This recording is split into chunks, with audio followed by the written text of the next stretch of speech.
अस्सलामुअलैकुम वरहमतुल्लाहि वबरकातुहू। प्यारे बच्चों, ऑनलाइन क्लास में आप सभी का वेलकम है। आज हम सिविक्स के लेसन नंबर 2 के क्वेश्चन आंसर कॉपी पर करेंगे। ये आप समझ लीजिए और फिर इसको आपको कॉपी पर करना है।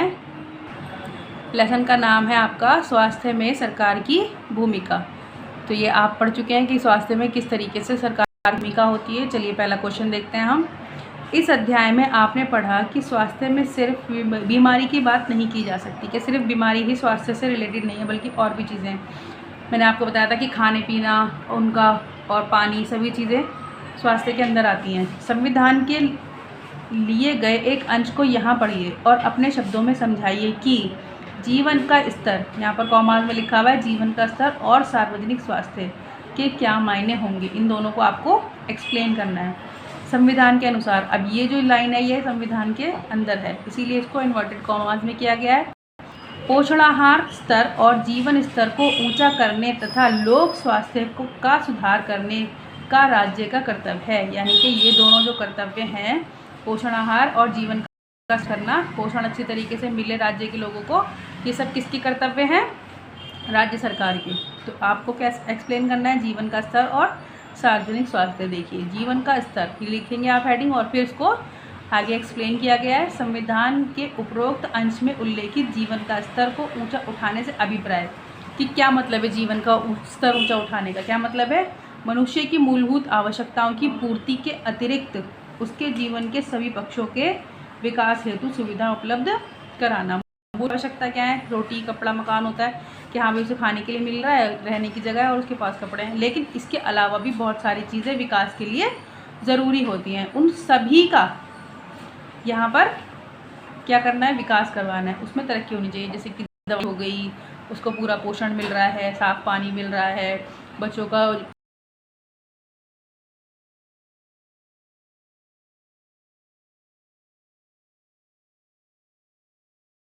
पोषण। सार्वजनिक सेवा से आप समझ रहे होंगे कि सरकारी जो भी सेवाएं होती हैं। सार्वजनिक सेवा से अभिप्राय व्यक्ति विशेष के स्वास्थ्य तक सीमित होकर समाज के समस्त व्यक्तियों के औसत से है। यानी कि पर्टिकुलर एक एक व्यक्ति को हर सुविधा मिल रही है या नहीं, इसका जो है सुनिश्चित करना। और फिर उसका औसतन क्या है, यानी कि कितने औसतन कितने लोगों को ये सुविधा उपलब्ध हो पा रही है, उसको भी देखना। जैसे मान लीजिए आप पहुंचा तो रहे हैं, सरकार पहुंचा तो रही है सेवा, लेकिन सबके पास मिल नहीं पा रही, और जब सबको मिल रही है तो कितने लोगों को, मतलब कि एक 100 में से एवरेज या 10 में से एवरेज की भी इतने लोग हमारे स्वस्थ हैं, इतने लोगों को हम पहुंचा पा रहे हैं सेवाएं। ठीक है, ये होता है सार्वजनिक स्वास्थ्य का मतलब। संविधान का यह अंश घोषित करता है कि सार्वजनिक स्वास्थ्य तथा लोक स्वास्थ्य के स्तर में सुधार करना राज्य का मूलभूत दायित्व है। किसका दायित्व है ये? मूलभूत, यानी कि बहुत ज़रूरी, बेसिक ज़रूरत है ये। यहाँ तक आपका ये 1 क्वेश्चन का आंसर है। ठीक है, ये हेडिंग्स जो है आप ब्लैक पेन से डालें, ये भी आप क्वेश्चन ब्लैक से उतारें और आंसर को ब्लू से लिखें। अब आप देखिए क्वेश्चन नंबर 2। सबके लिए स्वास्थ्य की सेवाएं उपलब्ध कराने के लिए सरकार कौन कौन से कदम उठा सकती है? ये तो पता चल गया आपको कि जो सबके लिए होगा वो सार्वजनिक होगा, तो सरकार को सबको पहुँचानी है सुविधाएँ, लेकिन क्या क्या कदम हो सकते हैं उसके चर्चा कीजिए। ये क्वेश्चन है आपका क्वेश्चन नंबर 2। अब आगे देखिए उत्तर। सबके लिए स्वास्थ्य की सेवाएं उपलब्ध कराने के लिए सरकार निम्न कदम उठा सकती है। पहला है पीने का सुरक्षित पानी उपलब्ध कराकर, क्योंकि संचारणीय बीमारियों में से 21% जल जनित होती हैं। मैंने आपको बताया था कि बीमारी जितनी होती है उसमें से 21% पानी की वजह से होती है, कि गंदा पानी मिल रहा है या प्रॉपर पानी नहीं मिल पा रहा है, कम मिल रहा है। ठीक है, तो पहला कदम तो उसको पानी के लिए उठाना चाहिए। दूसरा क्या है? सफाई की उचित व्यवस्था कराएं। कूड़े पर, गंदगी पर मक्खी मच्छर और अन्य तरह के कीड़े वगैरह बैठते हैं और फिर वो हमारे घरों पर भी पहुंच जाते हैं। इस तरीके से क्या होता है? बीमारियां फैलती हैं। तो इसीलिए सफाई भी प्रॉपर तरीके से होनी चाहिए, उचित व्यवस्था होनी चाहिए सफाई की। नंबर 3 देखिए, पर्याप्त मात्रा में पोषणीय भोजन उपलब्ध कराकर। भोजन की भी व्यवस्था सरकार करती है। आप जानते होंगे राशन वगैरह मिलता है और कहीं पर पका हुआ खाना भी मिलता है। जो गरीब बस्तियां हैं, पिछली बस्तियां हैं, और भी बहुत सारी चीज़ें होती हैं जो सरकार को देखनी होती हैं कि भाई जो प्राइवेट तरीके से भी माल जो है बिक रहा है थोक में और फिर वो दुकानों पर आ रहा है जहाँ से हम ख़रीदते हैं, जहाँ से मिडिल क्लास वाले भी और लोग भी खरीदते हैं। तो उसी की जो वैरायटी है, जो क्वालिटी होती है, वो भी तो चेक होती है, गवर्नमेंट ही तो चेक करती है उसे। तो उसको चेक करके जब वो हम तक पहुंचाएंगे तो ये भी उनकी जिम्मेदारी है। भले ही सरकारी खाना की बात नहीं कर रही मैं, सरकारी खाना तो उनको देना ही है, जो राशन वगैरह देते हैं, लेकिन उसके अलावा जो लोग खुद से खरीदते हैं उसकी क्वालिटी चेक भी गवर्नमेंट को ही करनी होती है। तो यहाँ पर पोषणीय भोजन उपलब्ध कराकर भी सरकार अपनी जिम्मेदारी पूरी कर सकती है। नंबर 4 देखिए, आवास की व्यवस्था करके, रह जगह। यहाँ पर मैंने आपको बताया था निजी घर जिनके पास होते हैं वो तो होते हैं, और बाकी कुछ लोग सरकारी आवासों में भी रहते हैं, तो उसको कौन देखेगा? गवर्नमेंट देखेगी। स्वास्थ्य संबंधी ज्ञान का प्रसार करके, स्वास्थ्य संबंधी ज्ञान का प्रसार करके। अब हमें ये तो बता दिया कि हाँ भाई ये स्वास्थ्य है, ये डिस्पेंसरी में ये चीज़ अवेलेबल है, लेकिन लोगों को पता कैसे चलेगा? उसका प्रसार करके, ऐड करके उसका। नंबर 6 है ग्रामीण क्षेत्रों में गुणात्मक स्वास्थ्य सुविधाओं का प्रसार करके। अक्सर क्या जो होते हैं गांव के लोग, उनको पता ही नहीं होता है कि कहाँ पर क्या अवेलेबल है, कहाँ पर दवाई मिल सकती है या कहाँ पर ट्रीटमेंट हो सकता है, ये सभी चीज़ें उनको पता ही नहीं होती हैं। तो स्वास्थ्य सेवाओं के बारे में गांव में प्रचार करना, ये सब किसकी जिम्मेदारी है? सरकार की।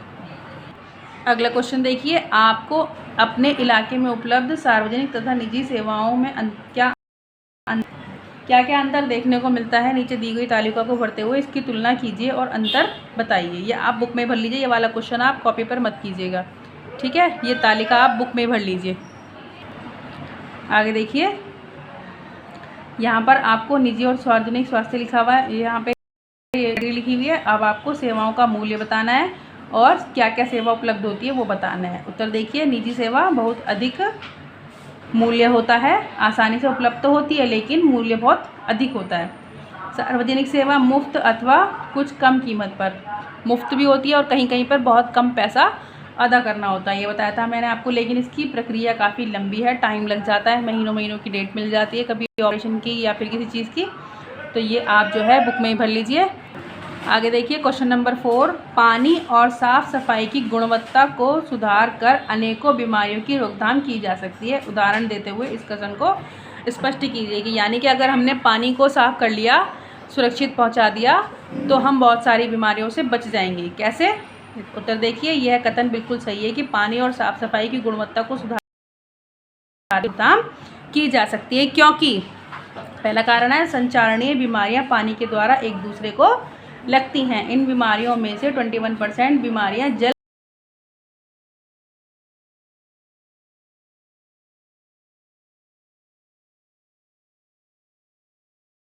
साफ सफाई की कमी एवं प्रदूषण के कारण भी अनेक बीमारियां फैलती हैं। कहीं तो पानी अवेलेबल ही नहीं है और कहीं पर गंदा पानी है। जैसे भारत में ही लगभग 5 लाख व्यक्ति प्रतिवर्ष तपेदिक यानी टीबी से मर जाते हैं। डेंगू, मलेरिया आदि अनेक बीमारियां साफ सफाई की कमी से होती हैं। उपरोक्त तथ्यों से स्पष्ट है कि पानी और साफ सफाई की गुणवत्ता में सुधार करके अनेकों बीमारियों की रोकथाम संभव है। ठीक है, तो यहाँ तक ये क्वेश्चन आप 3 क्वेश्चन आप कॉपी पर करिए और ये वाला तालिका वाला क्वेश्चन आप बुक में ही कर लीजिए।